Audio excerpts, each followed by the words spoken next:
Neo Avdalas picked Virginia Tech because they promised the 6'9" wing a chance to play point guard, and that decision is already paying major dividends this season.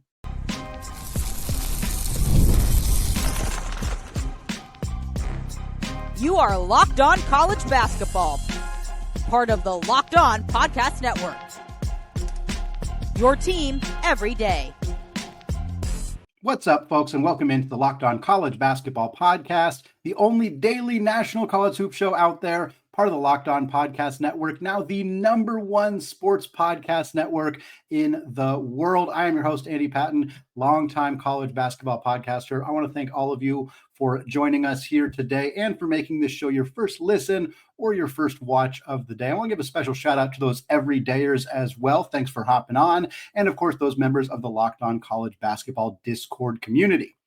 Lots to cover today. We got some previews of a handful of Thursday games, but let's be real. Let's be honest. We're really talking about one major game on Thursday, a battle of top 10 teams, Alabama and Purdue. It is going to be an absolute blast of a basketball game. We're going to talk about that. We're also going to talk about a six-pack of results from Wednesday, a couple of ranked teams in action. Not a lot of competitive games, but some star freshmen balling out. And so we're going to talk about those games in the second segment. But we are leading the show. And I believe we are setting a record here because this is the first time, in my opinion, or at least in my recollection, I should say, that we are leading the show talking about Virginia Tech basketball. It's possible the only other time, if we have ever led the show talking about the Hokies, was when they landed the commitment of Neo Avdalas, 6'9" Greek wing / point guard. If that's the case, then that means we have now led the show twice talking about Virginia Tech, and both times it is because of Neo Avdalas and his absolute dominance. We're going to start there. Virginia Tech. Really nice result for them on Wednesday night. They cruised past the Hawks of St. Joseph's, a good team in the Atlantic 10 Conference. We'll see how St. Joe's ends up doing this year. It's been a rocky start. They had a late coaching change as their coach, Billy Lang, left for the NBA. So I think that there's some uncertainty about how good that team is going to be, but I don't think anybody expected Virginia Tech to wallop them. 35-point win for the Hokies over the Hawks of St. Joe's. 94-59 was the final score. And folks, Virginia Tech's looking pretty legit. This team began the season 71st in the Ken Pom rankings. They are now up to 50th in the rankings. That's 7th in the ACC. So we're not saying like, oh, this is a team that's on par with Duke and Carolina and Louisville. Like, no, we're not. We're not getting out to that level. I'm not even sure that they're in the second tier after them where you got Clemson and NC State and Virginia and teams like that. But they're knocking on that door a lot more than I think people may have thought that they were going to. They looked spectacular in this game. Again, jury's still kind of out on St. Joe's, but Virginia Tech's 3-0. And not only do they beat a good team, an Atlantic 10 team in St. Joe's, they also beat Providence, a team that had a lot of expectations coming into the season. A lot of people felt that Kim English's team was ready to legitimately contend for a top 5, top 4 seed in the Big East and potentially make a push for a bid in the NCAA tournament. And while that was a much closer game and it ended up going into overtime, Virginia Tech was not expected to win that basketball game. They were not expected to beat St. Joe's by 35 points. They also got an season opening win over Charleston Southern. Yes, they were obviously expected to win that game, but it was still a comfortable 29-point win. This team has been firing on all cylinders under Coach Mike White to begin the season, and it is a promising sign of things to come. In this game against St. Joe's, the Hokies shot 40% from three, 11 of 27. They are now shooting just under 39% from three. Yes, it's a 3-game sample size, but as a team to be shooting that well is, again, a promising sign for this club. And they've also been very good on the defensive end of the floor. They had 12 steals in this game against St. Joe's. They had forced the Hawks into 19 turnovers compared to just 11 assists. St. Joe's, again, 11 assists to 19 turnovers. Compare that to Virginia Tech, who had 23 assists as a team compared to just 7 turnovers. And that's where I want to go next, because the player who dictated the pace for Virginia Tech, the player who made it happen for them offensively, was 6'9" point guard Neo Avdalas. This kid is an absolute dude. And we kind of knew this in the recruiting process.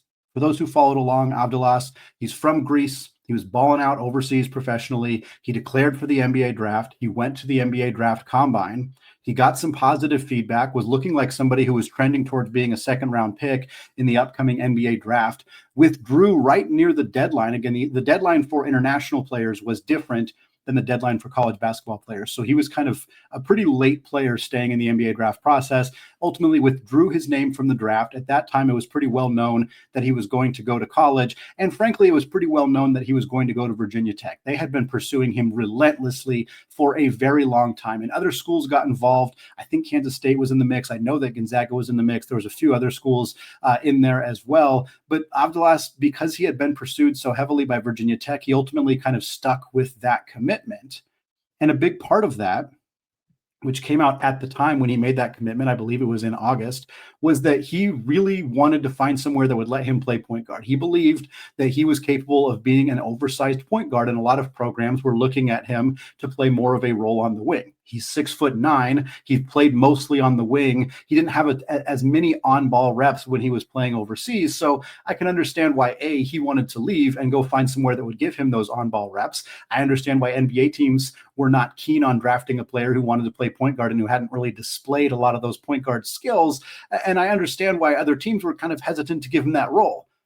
And then also, I understand why Virginia Tech said, hey, you got the juice, man. Like, we think you're good enough. And this is not the kind of player that Virginia Tech is typically able to recruit and land. And so for them, they were like, this is worth the risk. This is worth the gamble for us to bring in a kid who has this kind of talent, who has this kind of upside, this kind of size and skill, and let him play a position that, yeah, maybe we haven't seen him do it all that much, but that we know that if he proves capable of it, it could be a complete game changer for us. Obviously, we're talking about a 3-game sample size. But folks, I think Virginia Tech's gamble is going to pay off pretty darn handsomely. He had 14 points in this game, 7 assists, 5 rebounds, 2 blocks. He was 4 of 7 on 2-point attempts, 2 of 5 from 3. Good quality game, 7 assists for him in this one, like we said. But when he really shined was that Providence game. Again, it went into overtime, but against the Friars, against a power conference team, a team with NCAA tournament aspirations, Avdalas dropped 33. He also had 6 assists. He had 5 boards, a steal, and a block. He was 8 of 15 on his 2-point attempts and 5 of 8 from 3. In his first game with Charleston Southern, he only scored 8 points, but he had 9 assists in that one, as well as 2 blocks. He's a 6'9" point guard who is blocking shots, who is fantastic defensively, who is a very good 3-point shooter, and who has an outstanding 22-4 assist to turnover ratio. 22-4. That is incredible for a point guard at his size. And again, even if the competition level was like 3 D1 teams outside of KenPom's top 300, I would still find this impressive. The fact that the competition level is one, not very good mid-major program, a Power 5 team in Providence, and a good A10 team is extraordinary. 22-4 assist to turnover ratio, averaging 18.3 points, 7.3 assists, 4.3 boards, and 1.6 blocks per game, shooting 42%, 8 of 19 from 3. This kid is really good. And I believe he counts as a freshman. I'm actually not 100% sure on that because he was 20 years old, so a little older than a typical freshman, but not like Luka Bogovac or Tista Reader or some of those other guys who are already 21, 22 years old coming over. Regardless, there are a ton of great first-year players in the ACC. Obviously, you have the Boozers, you have Dame Sarr, you have Nick Haminia. Those are just at Duke alone. You have Michael Brown at Louisville. You have Caleb Wilson at North Carolina. You have so many great first-year players. And Neo Avdalas, he's trending to be on par. I'm not saying he's not Boozer necessarily, and he's certainly a different player than most of those guys. I mean, even the other guards, he's a very different player than Michael Brown. For the starters, that he's more than a half a foot taller than him. But this is a player with an insane amount of upside, and we're seeing that already playing out in a really, really powerful way for this Virginia Tech team. Neo Avdalas is again, he was already on draft boards, and I think at this point you're going to start seeing him showing up in the first rounds. And if he continues to play like this when they get into conference play, if he competes well against Brown at Louisville and against Boozer at Duke, the point guard Boozer, I should say, Caden Boozer, if he competes well against Trimble and Kion Evans at North Carolina, if he plays well in conference play against these guys, he's going to start rocketing up that board. And the other thing that this could do is this could make Virginia Tech a legitimate contender. And I say contender, again, they're not going to win the ACC, but at this point, Virginia Tech is starting to trend towards they could be a tournament team. And that's not something I thought we'd be saying before the season. Even when they landed Avdalas, it was like, oh, he could help them. But the narrative was like, oh, why is he going to a team that probably isn't going to have that much success? And I think in his mind, he was like, well, I'm going to make them have success. And you also, I mean, he's not the only player on this roster. Amani Hansberry has been very good for them. Toby Lawal has been good. Jaden Shutt, a Duke transfer who was good for them last year, smaller role this year, but he's been good so far as well. This is a good, decent team, but Avdalas is the ringleader, and he's starting to look like a player that can carry previously mediocre to even worse than mediocre ACC team into the conversation as one of the better teams in this league and potentially into the NCAA tournament. I'll say this, if Avdalas leads the Hokies to the big dance, I'd be stunned if he's not a top 20 pick when the 2026 NBA draft rolls around. Well, folks, Virginia Tech was not the only game that happened on Wednesday. We got some other games to talk about, a pair of ranked teams that were in action. They got some easy W's, but we saw some strong performances from the freshman class. We're going to talk about that in just a second. But first, folks, college basketball and the NBA are back, and there is no better place to get in on the action than FanDuel, the official sports betting partner of the NBA. And even if you missed the start of a game or you just want to ride out the hot hand, FanDuel has live bets on everything from who's going to score next to those fourth quarter comebacks. Plus, you can even combine your live bets into a same-game parlay for a shot at a bigger payout. It keeps every game exciting, especially when your team's making that late push. We'll preview this game to close out the show, but Bama 3.5-point favorites at home against Purdue. That's a tricky line, especially with Trey Kaufman-Wren set to return for the Boilermakers. Might be a little magic going on in Tuscaloosa. And right now, folks, FanDuel is giving new customers $300 in bonus bets when your first $5 bet wins. So head to FanDuel.com to sign up and play your game with FanDuel, the official sports betting partner of the NBA. All right, folks, segment 2, still here, Locked On College Basketball Podcast. I want to thank all of you for making this show your first listen of the day. And of course, thank you for helping to make the Locked On the #1 sports podcast network in the world. It's a 6-pack for you all here in the second segment, looking at some other games that took place on Wednesday night, not just that big-time win for Virginia Tech over St. Joe's. Instead, going to look at the 2 ranked teams that were in action, 1 game between power conference teams, and a few other results that caught our eye here. We'll start with the Tennessee Volunteers, the 20th ranked Rick Barnes' team here. The Vols crushed North Florida, 99-66. Not a shocking result. I didn't pull the FanDuel line ahead of this game, but North Florida is, I think, hovering around the late 200s at KenPom. So nothing surprising here from Rick Barnes' team, but the Vols have now scored 95-plus points in the past 2 games. The other game was against Northern Kentucky. So 2 times getting real close to that 100-point marker for this team. Jacoby Gillespie was great, 21 points, 7 assists for him. He was 4 of 10 from the three-point line, but you'll take 21 and 7 any day of the week. JP Estrella came off the bench for the Vols and had 23 points, 10 rebounds on 11 of 14 shooting, a pure dominant performance from the big man in 20 minutes. And then Nate Ament, 19 points for Ament, and it was not an efficient night for him. 6 of 16 from the field, 5 of 10 on his 2-point attempts, just 1 of 6 from 3. But what I liked about this performance from Ament is that even when the shots weren't falling, he finds a way to still nearly put up a 20 and 10 double-double. Again, 19 and 9, as close as you can get. And he also has 5 assists. He also has 2 steals and a block. A major impact in this game without necessarily having the offensive. Again, 19 points is good, but the offense was not particularly great for him in this game. That's what you want to see from a prospect like Ament. Again, this is not an NBA draft podcast, excuse me. And if you want to check it out, No Ceilings is doing the Locked On NBA draft show now, and it is fantastic. But for a guy like Ament, like, there's still some concern about the on-ball versus off-ball juice and kind of some of that stuff with Ament. But he found a lot of ways to impact this game without the shot falling. And I think that that's a very promising sign of things to come for him and for Tennessee.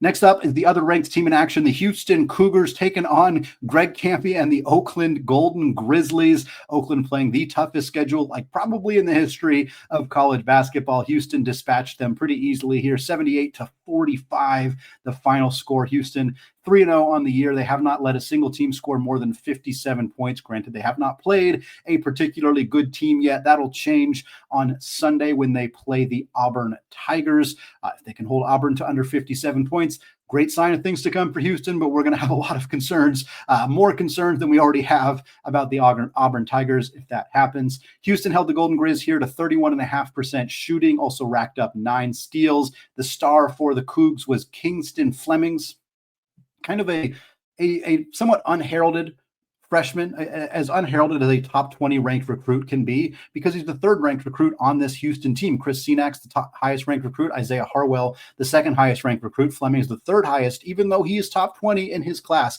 He had 19 and 9. So again, Ament had 19 and 9 as well. Flemings did it with 9 assists as a pure point guard, 19 points, 9 assists, 5 rebounds, 8 of 12 shooting.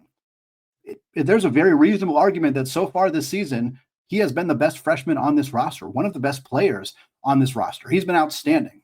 And neither of the other freshmen were bad in this game necessarily. Senak had 11 points, 4 boards. Isaiah Harwell had 9 points, 2 rebounds.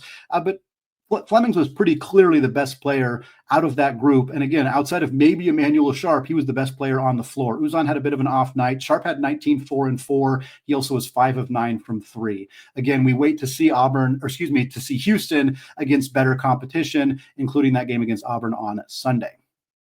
Number 3, the only matchup between 2 power conference teams, Missouri taking on Minnesota, rolling to a 23-point win, 83-60. The final score there, Tigers shot 50%, 11 of 22 from 3. Mark Mitchell was great, 18.6 boards, 6 assists for him. Mizzou now 4-0. I believe they are the first and only Power 5 team to be 4-0 so far on the season. The first team, by the way, in all of college basketball to have a 4-0 record this year, as we all expected. Coach Stan Johnson and the Loyola Marymount Lions out of the West Coast Conference. But I do believe Mizzou is now one of the few teams that has joined them with that 4-0 record. For Minnesota, Kate Tyson was good once again. 17 points. He was 6 of 10 on his 2-point attempts, but he was just 0 of 4 from 3. It'll be interesting to see how the former Belmont and former North Carolina Tar Heel looks this year as Minnesota gets into the meat of their schedule. He was great in their first few games, but obviously had a really rough year last year for the Tar Heels. So we'll see how he looks when they start playing better teams. Number 4, Indiana. Another Big Ten game here. They crushed Milwaukee. Crushed them. 101-70 was the final score. And the Hoosiers, who are 3-0 on the year, they have scored 98 points. They have scored 100 points. And now they have scored 101 points. The trajectory is going to continue. They're going to score 103 in their next game, 104, 105. I don't think we're going to keep getting that far, but there's a lot of offense for Darren DeVries' team so far this year. And sure, the competition level matters for 2 of those 3 games, but in that second game, they dropped 100 on Marquette and Shaka Smart's team. I think it was the first time in about a decade that somebody had scored 100 on a Shaka Smart-led team. Indiana also shot 50% from 3 in this game, 14 of 28. Lamar Wilkerson, the Sam Houston State transfer, was great. 24 points, 2 assists, 5 of 6 from 3. Darren's son, Tucker DeVries, not his greatest offensive game, but he had 12 points, 5 boards, 3 steals, and 2 assists while shooting 2 of 5 from 3. Going back to the ACC, NC State, Will Wade and the Wolfpack taking on UNC Greensboro, coasted to a 110-64 win. NC State has now scored 94-plus points in all 3 of their games this season. They've scored 110 or more points in 2 of their 3 games this year as well. Not expecting that to continue. They got VCU in their next game, followed by Seton Hall, followed by a road game against Auburn. I'll tell you what, if in those 3 games they've scored 94-plus, we're going to really be having some conversations about NC State. Not that we're not already. They are a very good team, but I do want to see what they look like against some higher level competition. Darion Williams was incredible in this game, 32 points, 10 rebounds, 4 steals, 2 assists. He was 12 of 19 from the field and 6 of 8 from 3. Still got it. We weren't debating that, but it is very clear he is still going to be in that All-American conversation this year. Trey Holloman was ejected just 4 minutes into this game after an altercation. Paul McNeil, the sophomore breakout that everybody was expecting for the Wolfpack, he looked every bit the part on Wednesday. 27 points, 5 boards, 2 assists, 6 of 13 from 3. And then last year on our six-pack, the Steve Lutz era, the second year for the Cowboys, looking real good so far. Oklahoma State over Prairie View A&M, 94-67, 3-0 so far for Steve Lutz's team. They also have a win over Texas A&M, Oral Roberts, and now Prairie View A&M. So a couple of solid teams in there. The star for the Cowboys in this game was Victorious Miller, the LSU transfer, another popular sophomore breakout pick, and he looked at 30 points for him in this game against Prairie View. 3 boards, 2 assists. He was 8 of 12 from the field, 5 of 8 from 3. Again, to reiterate, 30 points on 12 field goal attempts. Insane high levels of efficiency for Victorious. 22 points per game through these first 3 games. He is shooting a blistering hot 7 of 16 from 3, looking like a really nice get for the Cowboys out of the transfer portal. Well, folks, we got to get ready for this big time matchup tonight between Braden Smith, Labaron Philon, Nate Oates, Matt Painter, the return of All-American Trey Kaufman-Renn. There is no shortage of storylines between Purdue and Alabama. We're going to talk about all of that coming up here in just a second. But first, folks, when the opening whistle blows on a new repair, get your crew moving forward with Supply House. Order today and see parts on your doorstep tomorrow. Over 280,000 plumbing, HVAC, and electrical items from the most trusted brands in the business. And their real-time inventory and honest lead times keep you from punting projects, while their industry-leading customer service always has your blind side covered. And if you need parts fast for a project, Supply House has next-day delivery. Talk about a game changer. The part finder tools and 3D schematics can save you hours on jobs where every detail matters. And their Trademaster perks, like priority shipping and dedicated support, make this whole process even smoother. So join the free Trademaster program today and score serious perks like priority shipping, lower prices, and a dedicated support line. Visit supplyhouse.com to sign up for free and use promo code SHCollege5 for 5% off your order. That's supplyhouse.com. Real people, real service. All right, folks, segment 3, still Andy Patton, still Locked On College Basketball Podcast. We are closing out the show, getting you ready for a fun slate of games on Thursday, starting with what is far and away the best game of the day, the best game of the week, quite arguably the best non-conference game of the year between the number 2 ranked Boilermakers of Purdue University and the number 8 ranked Crimson Tide out of Tuscaloosa, Alabama. This game at 7 Eastern time. It'll be on ESPN2. FanDuel favoring Bama by, like we said earlier, by 3.5 points. Purdue's 2-0 in the last couple of matchups against Alabama, looking to make it 3-0. But if they want to do that, they're going to have to do it on the road. Again, love that this is a true road game for Purdue. Love that Bama gets this team at home. Going to be a ton of points scored. I don't know if I could tell you conclusively who's going to win this basketball game, but a lot of buckets are going to go through that net. The last 2 times these teams played, they combined for 178 points in the earliest matchup and then 165 points in the matchup last year. The big storyline, well, one of the big storylines, there's plenty of them, is the point guard battle here between Braden Smith and Labaron Philon.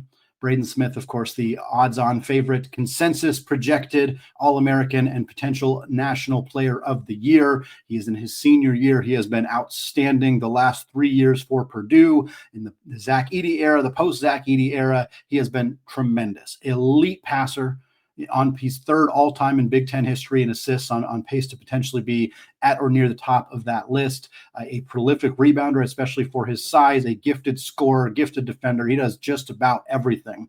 And then you have him going up against Labaron Philon, who somewhat surprisingly returned to college basketball, was projected quite widely as a first-round pick, or at least an early second-round pick after a very good freshman year for the Crimson Tide. Instead opts to come back to school to play for Coach Oates again, and so far in the early part of the season has been even better at finishing around the rim, tougher, stronger, decision-making is improved, just looks like an all-around phenomenal, well-rounded point guard. I'm not quite sure that this is the 2 best point guards in college basketball, but if it's not, it's 2 of the very best. two of the top five for sure. PJ Haggerty's going to have something to say. Donovan Dent's going to have something to say. Milos Uzan. There's a few others that are going to have something to say here as well. Darren Peterson, certainly in that conversation, but this is going to be one of, if not the very best point guard matchup of the entire season. These two guys are great, very different players in a lot of ways, obviously very different in age, but they're both, diminutive guys, smaller guards, ball dominant players. It's just going to be so much fun to watch these two duking it out all game long. And we mentioned Painter and Oates, two of the best coaches in college basketball, particularly on the offensive side of the ball. Going to be a lot of scoring, a lot of 3-point shots, a lot of creative offensive matchups. It's just going to be a fun one to watch here. And then, of course, the other storyline is after missing the first couple of games of the year, All-American Trey Kaufman-Renn is expected back for Purdue in this game. Their big man, really good for this team last year, 20 points per game, shot 60% from the field, great rebounder, just all around gifted offensive player. And Alabama's front court is far from bad. Their backcourt gets all the attention, not just Philon, but also Aiden Holloway and Houston Millett and Latrell Wrightsell. And their front court kind of gets ignored a little bit. They don't get talked about as much, but their front court is solid. However, matching up against Purdue's front court when it was Oscar Clough and Daniel Jacobson was much more manageable. Now having to match up against a front court with those two guys as well as Trey Kaufman-Renn, especially when we haven't seen, exactly how Purdue's going to use Kaufman-Renn while they also have Clough, while they also have Jacobson. You kind of assume that Purdue's going to, they're going to let Trey Kaufman-Renn cook like he did last year. Like I wouldn't expect them to use him wildly differently, but it's still tough to scout a team that hasn't had the opportunity to play at full strength this year and is now going to get a chance to do so with one of the best players in all of college basketball returning onto the floor.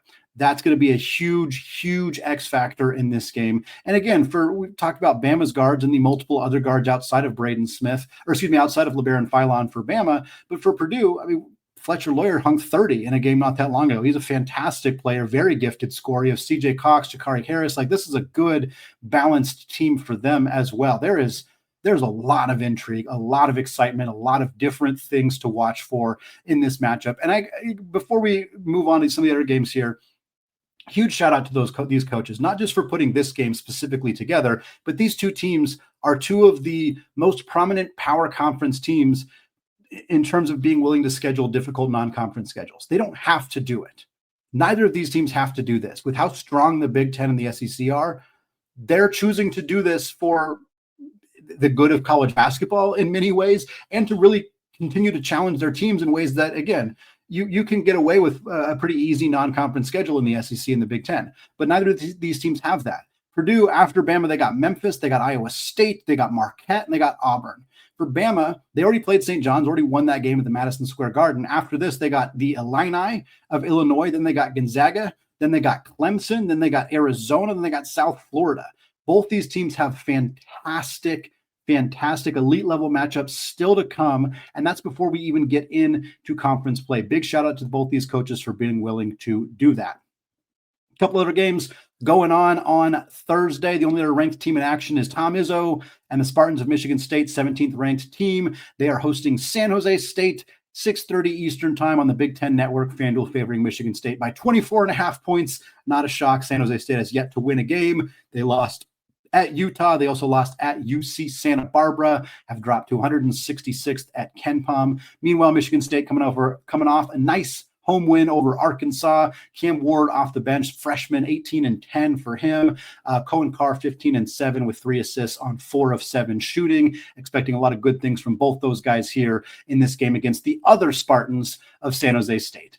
And then you got a very historic rivalry, mostly on the gridiron, taking place here. We actually got 2 more games between ACC and Big 12 teams. The first one here, Pitt at West Virginia. Again, a long-time rivalry here. This game, 6 Eastern time on FS1. FanDuel favoring the Mountaineers by 4.5 points.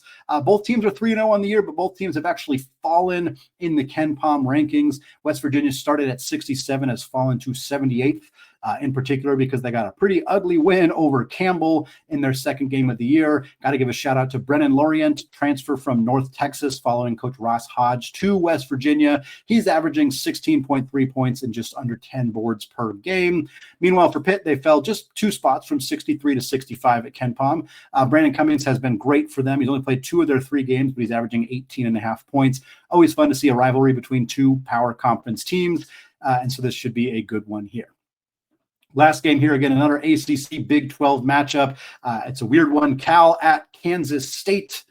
This game at 9 Eastern time on the CBS Sports Network. FanDuel favoring the hometown Wildcats by 6.5. Kansas State 2-0 on the year, 56th at KenPom. PJ Haggerty averaging 25 points and 7 assists so far for Jerome Tang's team. Cal 3-0 as well, or 3-0 on the season. They have moved up a few spots to 83rd at KenPom, in part because of a very strong start to the season for well-traveled guard Day Ames, who is averaging 21.7 points and 3 assists per game this season. Should be a fun one there, taking place in Manhattan, Kansas. All right, folks, that's going to wrap it up for me today here on the Locked On College Basketball Podcast. Thank you so much to those of you who have made this show your first listen or your first watch of the day. Of course, again, a special shout out to those everydayers as well. Isaac and I will be back with you all on Friday. We're going to be talking about that Purdue-Bama game. We're also going to be getting you ready for an electric weekend of college hoops, the last weekend before we're into feast week. And oh boy, that's when it gets really going here in the college basketball space. As always, we want to say apologies to the Lawyer family. Even if we gave you a big shout out today, we want to say cheers to the McBruins. Let's go Wild Popes. And until Friday, peace out.